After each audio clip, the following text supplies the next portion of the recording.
Okaeri Nasai Minasan. Today we're gonna talk about Kamen Rider Gotchard episode 4. This is a fairly weak episode despite having one of my favorite Abyssal sister taking the lead as the villain. Like, I think she did an amazing job. Like, she plays her role perfectly as a villain. She deliver a menacing look. She's able to put our main character in a pinch, and she's able to kind of like deliver the impact, like, hey, you didn't know, like the guy that give you the driver is actually her father. Oh, the traitor, something like that.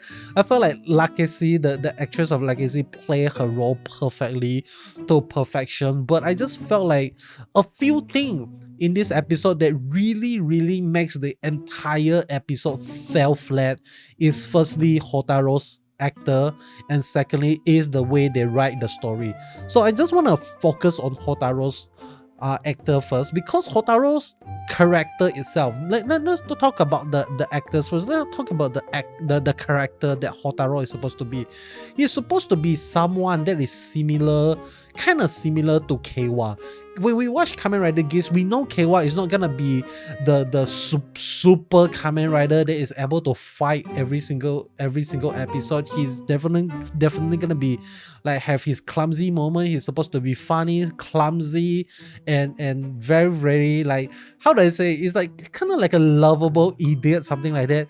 Houtarou is supposed to be that lovable idiot, and yet he is not able to shine through when it comes to the serious part of the story itself. Like, not even the stupid and lovable idiot part of the story. I don't think the actor is able to portray that to the maximum degree, and I think partly the fault is due to the actor itself. Like, he is not able to carry the lovable idiot role, and if he can't carry lovable idiot, he cannot carry the serious idiot also. Okay, like when he wants to be serious, when he like tells Lakesi like, hey, give that Chemy back and all those stuff, like, bro, that just fell flat. Like, totally fell flat. You don't feel the tension at all. You don't feel the emotion in the dialogue itself. It really is really bad. And I felt like the casting is definitely a big problem here. I really hope the actor of Houtarou will get better as the series go, because so far the actor of Houtarou is definitely like really poor, really bad in acting. But and not only Houtarou itself, okay, I just felt like other actors as well, like even Spana, even Rinne, Minato, all of them are not that good. Okay, like all of the actors that is portraying their character in this series is definitely not bringing their A game to the table. And I'm not sure whether or not it is because of the director choice, because sometimes some directors don't really, like, they don't really push their actors to portray emotion. They just want to get the job done. They don't really like spend time with their character, and there is also a possibility that they have some time restraint, because when you're shooting a drama, the most time you're gonna get per episode is 3 days. You only got 3 days to shoot a single episode, so they need to rush through the schedule like crazy. They need to just boom through it. And it's definitely not gonna be an easy job for them to kind of like bring their A game to the table every single episode. But I just felt like that is also due to like the lack of experience on most of the actors and maybe actresses on the series itself. So very sad. Okay, like I felt like the acting definitely can improve. If Houtarou's acting is like they can improve it a little bit, that's gonna be amazing. Like, and together the rest of the cast, even the my favorite Abyssal sister, if they are able to up their level of acting a little bit more, that is gonna be way more fun to watch the series moving forward. But the next thing I want to talk about is the plot writing, the story writing problem in this episode, and that is gonna like I mentioned, Lakesi, I felt like she did her job. She delivered the bad news, but it is the problem with this episode is how two different characters responds to the bad news. Rinne did her job by being sad, being shocked, like she doesn't have the will to live anymore when she realized the father is dead. But she is kind of like, you know, like she doesn't actually go through the 5 stages of grief. She just like not five stages, like 5 stages of grief. She did not go through all of them at all. Like she just went straight to grief, and that I felt like because she went straight to grief, like you don't really give her time to be angry at the abyssal sister. You don't see her retort. You don't see her having a little bit of emotional outburst. And I felt like if we actually get to see Rinne having an emotional outburst, like being angry at the abyssal sister and even being angry at Houtarou itself, that is kind of be way much more fun for the story writing perspective. Just to see Rinne like, hey, like why didn't you tell me that my father is the one that give you the driver and all those stuff. Even though I would say that maybe like Rinne kind of like already knew the person that give the driver to our main character is actually the father, because the father is actually the one that ran away with all the Chemy Cards itself. So instinctively she would have known, but we never actually get to see a scene throughout the series itself where Rinne actually confronted Houtarou. Hey, who is the guy that give you the driver, something like that. We never actually get to see that, and it makes sense because Houtarou doesn't know who is the guy also. So judging by how the first 3 episodes already established the story, it just doesn't make sense for Rinne to be like she can be shocked that the father is dead, but you know, like the way Houtarou responded, like there's no response at all from Houtarou. Houtarou went straight where after learning the truth, it's like he went straight to protecting Rinne, and he went straight to kind of like comforting Rinne immediately. You don't get to see Houtarou response to the news at all, and you don't see any conflict between the two of them, and it just made me feel like it is a really waste of a emotional timing. Like the way they solve the emotional impact of this episode is just like Houtarou be like, hey, I just want to make my mom smile and all those stuff, and just like that Rinne immediately have a flashback. It's like, oh, I remember now. What? When I saw that, I was like, dude, my guy, like why I just felt like it fell flat. It really fell flat with how they want to show the emotional impact of this episode by kind of revealing this big Nani Dayev moment, and it's just really like, I don't know, man, like it just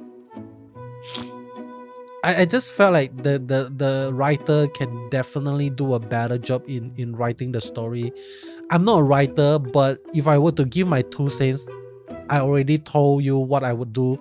I would write Rinne to be more emotional, like have a little bit of outburst, and kind of like, and after that kind of like she quiet down after she realized that, hey, like, you know, like Houtarou is not to blame. She's just trying to like accept the fact that the father is dead and all those stuff, and then Houtarou be like, is like, hey, is, you know, like, and Rinne actually wants to kind of like go on a suicide mission.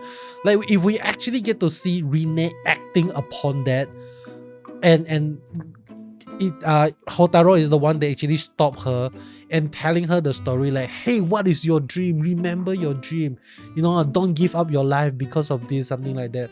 And because of that, Houtarou keep on trying to convince Rinne to stop and all those stuff, and Rinne actually remember what actually is her dream rather than her duty as an alchemist, something like that. And I felt like that is gonna play of much more of a significant role rather than the story that we have in this episode. But enough of me kind of like complaining about this episode, because I felt like, whoa man, like there's, if I want to continue on, there's like so much more thing that we can actually complain upon. But let's talk about what happened in this episode. Okay, like 10 minutes in, we are finally gonna talk about the details. So the first thing we saw is Spana having a little bit of like personal affection to Rinne. We are not sure why Spana actually do this to Rinne. Like when Houtarou confronted Rinne about this, is like, hey, like the way he smiled at you, like does he like you or something like that? Rinne just like ignore Houtarou and walks away. It almost seems like, hey, like maybe Spana knows, or maybe Spana and Rinne are used to be, you know, childhood friend, they grew up together, something like that. And if they really want the story to proceed in a manner of like the side character is gonna become lovers of one another, that is gonna be amazing, because it's gonna check off one of my bingo card. One of the things on my bingo card is that romance between side character. And if Spana and Rinne actually goes, you know, like become together, is good for me. I really want to see that happening, but I'm not sure. Okay, I really not sure how the story is gonna go moving forward, because like Spana says something that is really interesting, because like when he saw like Rinne and also Houtarou ran towards the Chemy encounter, he said something like the wheel of fate has begun to turn. So it's like, what? Like, what does Spana know? Why does Spana say this? Definitely it gonna mean something more. Wheel of fate, like what is it? Like are they trying to say that, hey, Rinne is eventually gonna become the alchemist of the dawn? Is she gonna eventually become the Kamen Rider that is gonna save the world, instead of Kamen Rider Gotchard, instead of Houtarou becoming being the rider? Instead, but Rinne is gonna be the one that is gonna become the main rider of the series. At the end of the day, she's gonna be the one that save everyone, save the Chemy and all those stuff. And if they really write the story in this manner, it's gonna be A+ for me. Okay, but I think I'm just having a little bit of hopeful thinking. I don't think it's actually gonna come true. But the next thing I want to talk about is the way they write the dialogue in this episode. I think they are being purposefully very sus with how they write the dialogue, because like how Houtarou in the beginning of the episode seeing that how Rinne is like giving him the cold shoulder, like, hey, like why are you being cold to me? Like did I do something wrong? And immediately Houtarou be like, hey, do you want to come over my place? Something like that. Bro, that is sus. Okay, like that is like really sus and misleading. Not gonna lie, like when I, maybe it's just my mind is dirty or something like that, but the first thing that I think about is like, bro, like he's like asking her over to have a little bit of, you, if you know, you know. Okay, so but after that Houtarou says that, hey, my place is a restaurant, so you can come over, have a meal, something like that. So that is gonna be I don't know, man. Like when I saw that, it's like very naughty script writer. Like, you are very naughty. Okay, maybe I'm just the naughty one, I don't know. But with that being said, the next thing we get to see is Sabimaru and Renge actually wants to borrow Kametis from our boy Houtarou, so that they can actually go out there to capture more Chemy itself. So that is really interesting, because like so far like Houtarou only managed to capture like 4 Chemys himself. Like we don't actually get to see him capturing a lot of Chemys. Okay, we get more Chemy being introduced in this episode. We get to see Gekyo Chopper, we get to see Energy, we get to see Sasuke Maru, we get to see who else? No, okay, End Trooper. We get to see 4 new cards. Okay, so that is quite a lot as well if you really think about it. But yeah, let me move on. I don't know what to really talk about Sabimaru and Renge right now. I feel like their episode is definitely gonna come later in the episode, especially with how this episode actually ended with like Rinne and Houtarou becoming friends. Is like, yeah, you are my friend. Like she accepts Houtarou as a friend, and I felt like their relationship is just gonna get better and better throughout the series. And it is gonna be really fun to see how things are gonna go moving forward, okay? But another thing that really got me curious after watching this episode is how does the three Abyssal sisters know so much about the Kudo family? How do they know Kudo Fuga is actually the father of Kudo Rinne? Like how do they know that the girl is Rinne itself? It doesn't really make sense unless maybe these three Abyssal sisters used to be the Alchemy Academy student as well. There is a possibility, but with that being said, like I'm still not sure. Okay, like there's definitely more to the three Abyssal sisters. If not, like why? How do they know? Why would they know? You know, like maybe they did a little bit of research behind their so-called enemy. You know, like so that is how they know. But it just made me wonder, like why do they know about the family of Kudo, something like that. So really amazing thing. Another thing that is amazing in this episode is they portray Houtarou being able to use the Chemy Riser as well. So that is really amazing. Like he's not gonna always use the Gotchadriver, but I don't think that we are ever gonna see Kudo utilizing the Chemy Riser effectively in the following episode. Okay, like we are only gonna see him use it once or twice in terms of emergency, but other than that, I don't think we're gonna see more of that. Okay, so really amazing thing. But I just felt like that is gonna be, I don't know, man. Like this episode, like I already said, a lot of negative, and there's some good as well. Like one more bad thing, okay, is the way they, when by the end of this episode, when we saw Rinne like kind of like unable to practice her alchemy, that is really sus. Okay, like really, I would say bad writing, because the way we understand alchemy is like it's supposed to be transmuting. Okay, like you're not actually having a mana in your body when you actually use alchemy. You're actually using the force around you to transmute one thing to become another thing. So by showing us that Rinne is unable to transmute something by the end of this episode because she used too much of her power, is like kind of like making them like confusing what is alchemy and what is magic. I think they just, the scriptwriter don't know what is alchemy, man. Like it's like they write whatever they want. So I don't know. I just feel sad because of that. But with that being said, I think overall, Kamen Rider Gotchard is still growing as a series. We still need time for it to grow. Yeah, that is all. There's no grass word for me to say to kind of like make me like, hey, this series is good.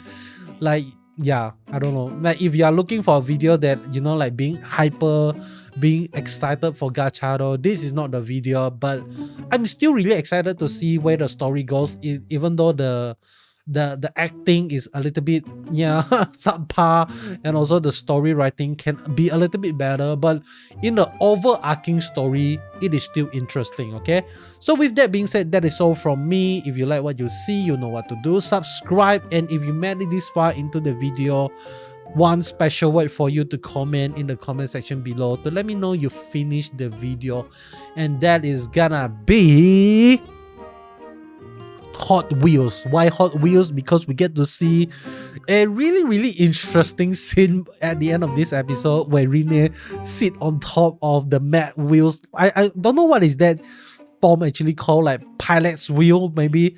Like we get to see Rinne sitting on it. That is like really cute in a sense. But yeah, Hot Wheels is the word. So I'll be seeing you guys in the next one. Goodbye.